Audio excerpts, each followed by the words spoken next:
और क्या कुछ होगा ईडी दफ्तर में, ये बताने के लिए हमारे साथ हमारे सहयोगी अभिषेक उपाध्याय इस वक्त जुड़ गए। अभिषेक, एक पूरा पॉलिटिकल ड्रामा दिख रहा है उनके घर से, जिस तरह से वो निकली है और बड़ी संख्या में कार्यकर्ता दिखाई दे रहे हैं।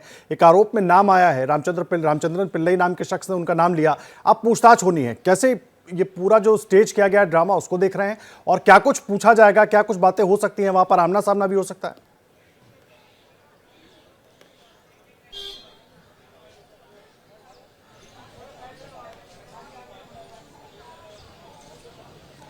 अभिषेक, आप तक मेरी आवाज पहुंच रही है? जी बिल्कुल, देखिए मुझे थोड़ा सा बीच में नेटवर्क की डिस्टर्बेंस था, लेकिन आवाज अब आपकी क्लियर है। सबसे अहम बात इसमें यही है, आपने जो नाम लिया है अरुण रामचंद्र पिल्लई का, वो बहुत ही महत्वपूर्ण नाम है और साथ में दो और नाम है। बुची बाबू का नाम है, जो ऑडिटर हुआ करता था, उसका नाम है, और जो उसने बयान दिया है ईडी के सामने, या अरुण रामचंद्र पिल्लई ने जो बयान दिया है वो बयान, और साथ में ईडी के पास हमारी जानकारी है कि पूरी की पूरी ट्रेल है। ट्रेल सिर्फ मनी ट्रेल नहीं बल्कि कम्युनिकेशन की ट्रेल है। किस तारीख को कहां से फोन गया, किसने फोन किया और उस फोन को बाद में क्या किया गया, डिस्ट्रॉय किया गया, और जो साथ में जो व्हाट्सएप कॉल की गई है, जो व्हाट्सएप मैसेज किए गए, उसकी भी पूरी ट्रेल है। मीटिंग को देखिए, एक मैं तस्वीर दिखा रहा हूं आपको। यहां पर अभी ईडी की टीम पहुंच गई है। के कविता की आज यहां पर पेशी होने जा रही है। सामने से हम तस्वीरें देख रहे हैं, ईडी की टीम यहां पर पहुंची हुई है और के कविता, देखिए आपको हम वो तस्वीरें इस समय दिखा रहे हैं। ये जो गाड़ी है, आज पूछताछ होनी है के कविता से। महत्वपूर्ण इसलिए है, ये पूछताछ पहले होनी थी 9 तारीख को, लेकिन 9 तारीख से इसे 11 तारीख कर दिया गया। ईडी के पास कई अहम सबूत हैं के कविता के, जो तेलंगाना के। मैं आ रहा हूं अभिषेक, आपके पास मनोज भी वहां पर मौजूद है। मनोज, तस्वीरें भी दिखाइए और जरा बताइए अब आगे की कार्रवाई किस तरीके से होगी? जी बिल्कुल, देखिए तस्वीरों में आपको दिखाना चाहूंगा कि के कविता, और उन्होंने हाथ भी अभी यहां कैमरे के सामने आज के लिए बुलाया। तस्वीरें हम आपको दिखा रहे हैं कि कविता की गाड़ी पहुंच चुकी है ईडी दफ्तर में। अब से कुछ देर के पहले वो वहां से रवाना हुई थी और नेटवर्क की समस्या की वजह से अभी हमारे सहयोगी मनोज वर्मा की आवाज हम तक ठीक तरीके से नहीं पहुंच पा रही है, लेकिन वो तस्वीरें मैं आपको दिखा रहा था। और एक बार फिर से मनोज वर्मा का रुख करेंगे। मनोज, पहुंच गई है कि कविता ईडी के दफ्तर, आगे की पूरी कार्रवाई किस तरीके से बढ़ेगी, पूछताछ कितनी देर में शुरू हो जाएगी, ये जरा तमाम जानकारियां दर्शकों के साथ साझा करें।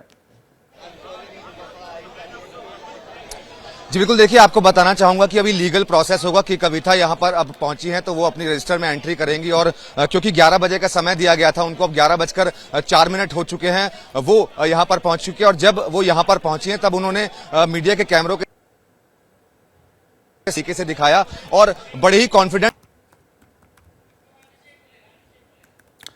अभिषेक का रुख कर लेते हैं। अभिषेक भी वहीं से मौजूद है, हमारे सहयोगी अभिषेक उपाध्याय। अभिषेक, बड़ा सवाल यह है कि अब जो सवाल उनके सामने रखे जाएंगे और कल एक जिस तरह का प्रोजेक्शन करने की, एक विजुअल ऑप्टिक्स उन्होंने पेश करने की कोशिश की अपने धरने के जरिए, उसके बाद पूछताछ आगे बढ़नी है। अपने आप को यह बताने की कोशिश है कि हमें फंसाया जा रहा है, लगातार सबकी तरफ से यही कहा जा रहा है, लेकिन ईडी के पास कुछ तो पुख्ता है जिस पर पूछताछ के लिए बुलाया गया है। देखिए, दो बातें बहुत ही अहम है। पहली बात तो ये कि जो साउथ का कार्टेल है, यानी कि साउथ ग्रुप जिसे कि कहा जा रहा है, जिसमें कि के कविता शामिल हैं, वाईएसआरसीपी के एमपी शामिल हैं, उनका बेटा राघव रेड्डी शामिल है, और साथ में जिस हम बात कर रहे हैं, बुची बाबू की बात कर रहे हैं, के कविता का ऑडिटर अरुण रामचंद्र पिल्लई, ये जो लोग शामिल हैं, इनके साथ में इनसे अलग अलग पूछताछ की गई है। राघव रेड्डी हिरासत में है, बुची बाबू को अभी जमानत दी गई है, उससे भी ईडी ने पूछताछ की है। तो ये अरुण रामचंद्र पिल्लई से पूरी पूछताछ हुई है, तो उससे जो जानकारी सामने आई है के कविता को, उससे कन्फ्रंट कराया जाएगा। क्योंकि ईडी के पास देखिए बहुत हमारी जानकारी है कि बहुत ही एग्जैक्ट जानकारी है, मीटिंग्स कहां हुई है, किन होटल में हुई है, उनमें कौन कौन मौजूद रहा है, किस तरह से किकबैक दिया गया है। सबसे अहम बात यह है जो किकबैक दिया गया, यानी कि ये जो शराब के कारोबारी हैं, खासतौर पर L1 लाइसेंस जिनको मिला है, उनके पास से जो पैसा आया है, ईडी के मुताबिक जो सूत्र बता रहे हैं, पार्टी फंड में जो पैसा आया है, उसमें इनके रोल को लेकर के बहुत कुछ ईडी के पास है, और साथ में उन सबूतों की फेहरिस्त भी है जिनको ईडी के मुताबिक डिस्ट्रॉय किया गया है। तो के कविता से इन सब का चीजों का आमना सामना कराया जाएगा, और जो वो जवाब देती हैं उस जवाब का ईडी के पास अभी तक जो सामग्री है उससे मिलान किया जाएगा। देखिए, इस पूरे मामले में के कविता का रोल बहुत ही अहम किरदार की तरह उभर करके सामने आई है, क्योंकि जो जानकारी अरुण रामचंद्र पुल्लई और बुची बाबू ने दी है, उस जानकारी के बाद के कविता के इर्द गिर्द ये घेरा और भी ज्यादा कस चुका है। जी, ये अंदर की तस्वीरें इस वक्त ईडी दफ्तर के हम आपको दिखा रहे हैं। के कविता वहां पर पहुंची हैं जब अपने घर से निकल रही थी। जिस वक्त अपने घर से वो रवाना हो रही थी ईडी दफ्तर पहुंचने के लिए, उनके पिता का ये सरकारी आवास है, केसीआर का घर है, जहां पर वो रुकी हुई थी। और वहीं से जब निकली हैं, बड़ी संख्या में पार्टी के नेता और कार्यकर्ता वहां पर मौजूद थे। पुलिस ने सुरक्षा के चाक चौबंद इंतजाम किए हुए थे और वहां से अब से कुछ मिनट पहले निकली वो तस्वीरें भी हमने आपको दिखाई थी। और अब वो पहुंच चुकी है ईडी दफ्तर। जिस तरह से मनोज वर्मा हमारे सहयोगी बता रहे थे कि वहां पर जो लीगल औपचारिकता है पहले उनको पूरा किया जाएगा, उसके बाद पूछताछ शुरू होगी। अभिषेक भी हमारे साथ मौजूद है, वो भी बता रहे हैं कि किस तरीके से उनकी जो टेंशन है वो बढ़ सकती है, क्योंकि आमना सामना करा सकती है ईडी। लेकिन दोनों अहम तस्वीरें हम आपको दिखा रहे हैं आज की राजनीति की, क्योंकि इससे राजनीतिक टेंशन और बढ़ती हुई नजर आ रही है। कुछ देर पहले जब के कविता रवाना हुई थी अपने घर से, अपने पिता केसीआर के घर से ईडी दफ्तर पहुंचने के लिए, और दूसरी तस्वीर जिस वक्त उनकी गाड़ी, यानी कि अब से कुछ मिनट पहले, 3-4 मिनट पहले उनकी गाड़ी ईडी दफ्तर पहुंची है। और अब लीगल औपचारिकताएं जो होती हैं ईडी दफ्तर में पहुंचने के बाद वो पूरी की जाएंगी। उसके बाद औपचारिक तौर पर पूछताछ शुरू होगी और वो तमाम सवाल जो ईडी के पास हैं उनके जवाब की कविता से मांगे जाएंगे। और हो सकता है जो अहम एक कड़ी है अरुण रामचंद्रन पिल्लई, उसको भी आमने सामने बिठाकर पूछताछ की जाए, क्योंकि लगातार के कविता की तरफ से कहा जाता रहा है कि एजेंसियों का दुरुपयोग किया जा रहा है, हमें दबाने की कोशिश की जा रही है, फंसाने की कोशिश की जा रही है। और अभिषेक उपाध्याय लगातार ईडी दफ्तर से हमारे साथ जुड़े हुए हैं। अभिषेक, बड़ी बात इसमें समझने की है कि जो पूरा मामला है इसको जिस तरीके से एक पॉलिटिकल वेंडेटा की तरह दिखाया जा रहा है, क्या वैसे ही है? क्योंकि ईडी की जो रिमांड कॉपी है, मनीष सिसोदिया की जो रिमांड कॉपी है, उसमें भी के कविता का नाम आ रहा है।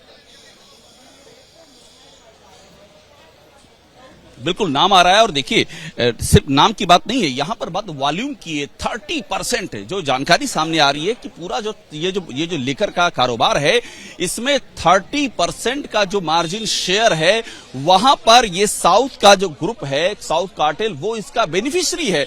और इंडो स्पिरिट की बात करें, वो एक बहुत ही अहम नाम है, इंडो स्पिरिट, समीर महेंद्रू।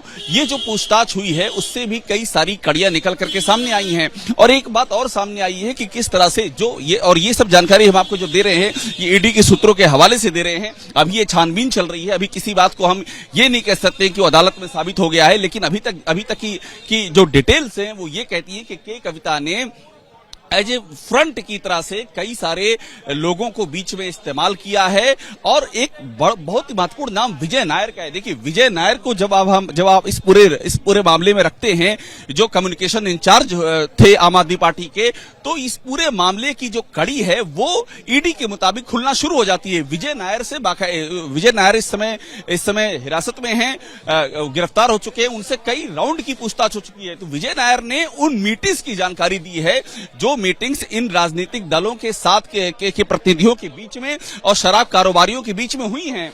और इस विजय नायर से जो पूछताछ हुई है उसमें भी बहुत ही अहम जानकारी मिली है के कविता के किरदार को लेकर के। अहम बात आप कह रहे हैं अभिषेक, अहम बात आप कह रहे हैं। क्या मजबूरी है मेरी, बताइए। मैं अभी आपको बताती हूँ कि मैंने ओए होए होए होए नमकीन के चटकारे लेते हुए टकटकी मार के डिबेट शो को पॉज रिपीट कर करके देख रहे हैं जोगिंदर जी। इनकी तरह आप भी देखें अपनी फेवरेट डिबेट्स को रिपीट कर, और डाउनलोड कीजिए एबीपी लाइव ऐप अपने स्मार्ट टीवी पर।